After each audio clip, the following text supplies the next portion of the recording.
It's Saturday, May 13th, 2023. Please make sure to like this video, make sure to share this video, and make sure to subscribe to this channel. I want to get right into it on this very hot 106-degree day out here in the desert. Very, very hot afternoon. I want to get right into the news today. I printed up some articles, jotted down some notes. Feel free to comment down below about anything you want to comment about. But I want to start with this. We are no doubt watching a complete breakdown of society. NBC News this morning, I was watching this clip this morning from NBC News, and it showed a small shop owner in downtown Los Angeles. His store had just been broken in earlier the day before, and he's at his shop waiting for the police to arrive, and he is robbed and assaulted while waiting for the police. And again, prior to this, his store was just robbed the prior evening, and now the next day he's waiting for police to show up, and he is robbed before the police get there. And he has an employee there that is also robbed and assaulted. And so this took place for 3.5 minutes. Two suspects come in, beat this man and his employee to a pulp for 3.5 minutes. NBC said they couldn't even show the full clip because it was just so violent. He's, I guess, in critical condition. They stole his wallet, robbed the store, took his watch, and this is happening every day now here in Southern California. And it is such a sad state of affairs of what is taking place. It is just overwhelming, the amount of crime and violence that is taking place right now. Still, while things are somewhat stable in the U.S., and I ask all of you, what does this look like a year or 2 years from now, as this economy can only get worse? You don't have to be a rocket scientist or a nuclear physicist to figure out how to connect the dots here and where this is all going and how bad it is going to get. But how bad do you think it's going to get? It's pretty bad right now. I mean, I would have a very difficult time walking around in LA right now with a nice watch, walking Nugget, our French Bulldog. I would probably end up getting into a firefight if I decided to do that. And there's no way now that I could even walk Nugget without a tool on me taking her for a walk, because the chances now of something happening and somebody trying to steal her is very, very real. And it's a very real threat, and we're prepared to deal with that threat.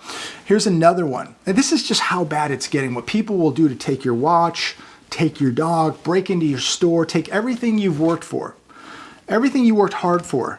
People will take it in a matter of seconds, and they will put you in the hospital. They will take your life. It is so sickening. Oh, it's literally demonic what is taking place. Here's another one coming right out of Southern California here. Spate of exotic bird thefts leaves SoCal parrot lovers on edge. I mean, there is a place in hell for people who can take somebody's parrot or their dog. It's unbelievable. Again, there's no way I could walk Nugget without having a tool on me in order to defend myself and Nugget. And that is the protocol now. That's how it is. So we make sure that Nugget is very safe when she is out in public. When she is out in public, which is pretty rare, but when she is, she's very, very protected. It says here in the article, Michelle Martin of Orange County, California, is doing everything she can think of to find her treasured parrots stolen from her Orange County feed store. Some of these birds can cost up to $6,000 a piece. It says here that the bandits broke in, grabbed the birds, broke in to her store when the store was closed, grabbed the birds, just viciously just grab them out of the cage and throw them into a backpack and take off, and leaving feathers everywhere. Here's another one from Calabasas. All Animals Veterinarian Hospital. It says here that they smashed the front glass door after hours, making off with 5 parrots. These are, animals that people look at as family members. Very expensive birds, exotic birds that people really love and cherish. And can you imagine your animal is at a vet's office overnight for whatever reason, or maybe it's being boarded there while you're out of town, and the hospital is broken into and your animal's gone. Your dog, your cat, your parrot. It's just sickening how low people will go. And there is a place in hell for people that do these type of things, because they don't care about the animal. They're going to make a quick buck. They don't care how they treat the animal or what kind of trauma they put and stress they put the animal through. They don't care. It's all about money. They don't care about you, your feelings, your connections with that animal, the love you have for those animals. They don't care. It's all about making a quick buck. If that parrot is worth $6,000, they'll sell it for $500 somewhere. Here's another one. Social Security payments may be interrupted if U.S. defaults on debts by June 1st. Be prepared in case your payments are interrupted, ladies and gentlemen, because I think, I don't think that this is going to happen, but the odds are increasing that we do not come to an agreement here. I would put off all discretionary spending right now I would put that off at the moment until we know what's going on here. Unfortunately, millions of beneficiaries, people who are disabled, people who are widowed. It says here 40% of people who get Social Security, of that 40%, 90% of their income comes from the program, and that's 27 million people. So apparently the other 60% have other sources of income, but for 40% of that 40% that get Social Security that are disabled and widowed, 90% of their income comes from that program, and that's it. 27 million people. So these people, if they don't get that money, and even people who may have other forms or other avenues of income coming in on top of their Social Security, you take out the Social Security, for many people that's everything they get, but for other people it may be half of what they get, maybe 60, 70% of what they get. It's going to be a shock for a lot of people if these checks do not show up. Here's another one today from The Hedge. Zillow warns of deep freeze in housing market if U.S. defaults. This will be a real estate bear's dream come true if this happens. You will see mortgage rates blow past 20%.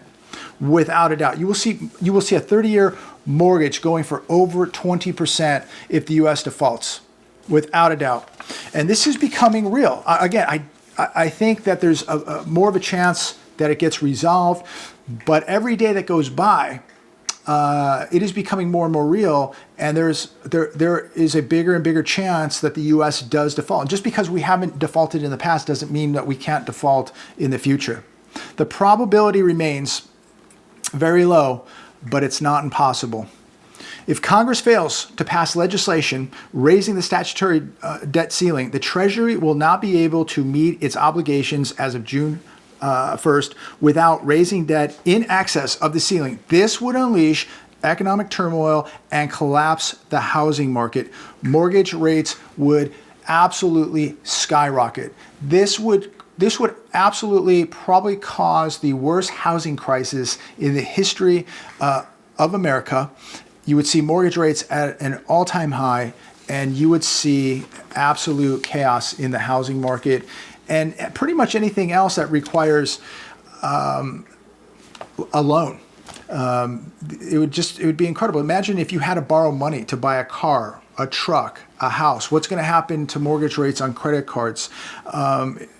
It is going to be very, very expensive to borrow money.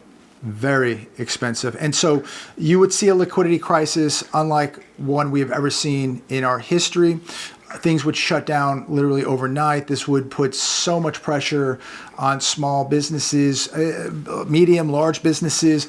This would probably seize up the entire U.S. economy overnight. I guess at this point, you better have cash, you better have gold, you better have silver. I think that this would be absolutely catastrophic for millions upon millions of people, tens, if not more, tens of millions, if not more.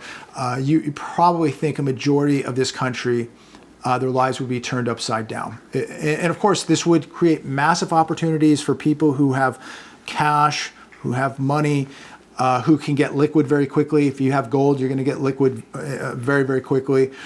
There's going to be huge opportunity out there. This would be a huge bear market in real estate. There would be so many defaults, so many foreclosures.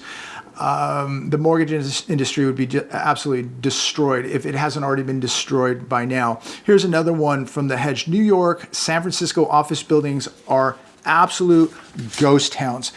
Visualize this, it says in the article. Things are so bad that 26 Empire State Buildings could fit into New York City's empty office space, as occupancy in the city is hovering around 50% of the pre-health crisis levels. In Los Angeles, the vacant office space is equivalent to 30.7 U.S. bank towers. I mean, these are astonishing numbers. And if you visualize this, it's unbelievable. It's hard to conceive.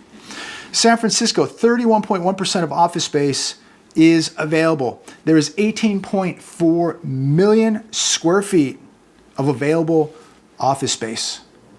That is unbelievable. And guess what? There's going to be more. And if the U.S. defaults on the debt, imagine how much more is coming in. How do you think this would affect the already collapsing commercial real estate market if the U.S. defaulted on its debt? I mean, you would think it couldn't get any worse than it is right now, where buildings are selling for 80% less than they were 4 years ago in some cases. In some cases, some of these buildings have sold for 100% less after they've closed. So we're seeing some historic things take place right now. And if you add a U.S. default, this could be, no doubt, cataclysmic, really, catastrophic, biblical. This would be unlike anything people even thought was humanly possible. But this is where we're at. This is how close we are to something happening. Here's another one from the hedge today. Fewer than 60% of baby boomers have retirement accounts. We look at ages, 56 to 64. That's your baby boomers. Millions of Americans are edging closer to retirement without having a cent put away for retirement. And you look at people 56 to 64 years old, 60% of them cannot retire. They have nothing put away. Generation X, that's 40 to 55, 44% nothing safe for retirement. Millennials, 24 to 35, 50% have nothing put away for retirement. People are going to have to work till they're 100 years old, literally till they die, because I think a lot of people just are not going to be able to retire here in America. And when you look at what's happening with real wages, they're not growing. Real wages have been going down for 24 straight months. Inflation is entrenched now, and we're not being told what the real inflation numbers are. The dollar continues to lose purchasing power. We're looking at the U.S. defaulting on its debt now. This could get really, really out of hand, ladies and gentlemen. And as it does, 2.3 million Americans ditched pay TV services in the first quarter. So you know things are beginning to get real when people are cutting out their pay TV services. They are cutting things out, and this tells me things now are getting very, very real. And there was a very interesting article, and I'm going to finish with this one. It's titled, and it's coming from the hedge today, The Great Wealth Illusion. Much of what we're seeing out there today, ladies and gentlemen, is fake. You see a lot of fake people. There's a lot of fake money. It's a fake economy. We're seeing fake statistics. We're seeing fake numbers, whether it's in housing, whether it's in unemployment, whether it's inflation. It's fake. It's fake. It's fake. We know that the Fed propped up asset prices and have caused a massive illusion here. Look what the Fed did, buying mortgage-backed securities in a housing bubble, propping up the bubble even bigger, injecting more air into this massive bubble. Based on what? We don't have an economy based on anything other than consumption. They tell us that the economy, was doing so great and people are out buying houses and buying cars, not because they were making more money, not because the economy was doing better, not because we were manufacturing more. No, it was because the Fed was propping it all up, pumping in all of this printed money, all this fake money into the system, and people felt rich because their home prices went up, because they went out and bought a Dodge Charger or Challenger because they got a stimulus check or they were getting unemployment bonuses. So everybody felt rich. The party's over now, ladies and gentlemen. Higher stock prices boosted consumer wealth, it says, helped increase confidence, spurred spending. The truth is, no real wealth has been created since 2008. Nothing. Home prices weren't going up because people were making more money.